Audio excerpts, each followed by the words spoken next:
Mambo vipi? Leo niko mjini The Hague, Uholanzi kuitembelea mahakama ya kimataifa ya uhalifu wa kivita ya ICC. Kimsingi niko mbele ya jengo hili la ICC.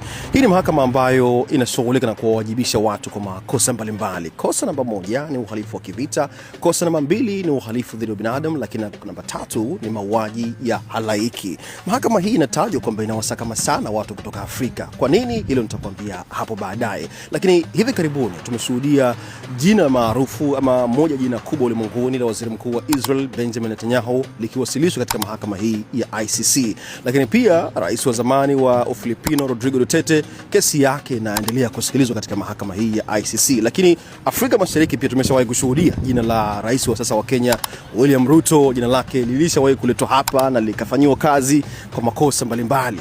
Na hivi karibuni tumeshuhudia pia kiongozi wa zamani wa kundi la waasi wa Janjaweed kule nchini Sudan, Ali Mohamed Ali almaarufu Ali Kushaib, amehukumiwa hapa miaka 20 jela kwa uhalifu wa kivita pamoja na uhalifu dhidi ya ubinadamu. Sasa kwa nini watu wanadhani kama mahakama hii inawasakama sana watu kutoka Afrika? Ni kwa sababu katika kesi 54 ambazo zimeshawahi kuwasilishwa hapa ama ambazo zimewasilishwa hapa, 47 kati ya kesi hizo zinawahusu watu kutoka Afrika. Sasa wewe unao nafasi ya kutuambia kama ni kweli mahakama hii inawajibisha zaidi wa Afrika, lakini kwa mujibu wa takwimu inaonekana kama ina mwelekeo huo, lakini hakujawahi kuwa na kesi ama mtu kutoka mataifa ya magharibi ambaye pia alishawahi kuletwa hapa, na pengine ndio hiyo inaleta nadharia hii ya kwamba watu wengi kutoka Afrika wanasakamwa na mahakama hii.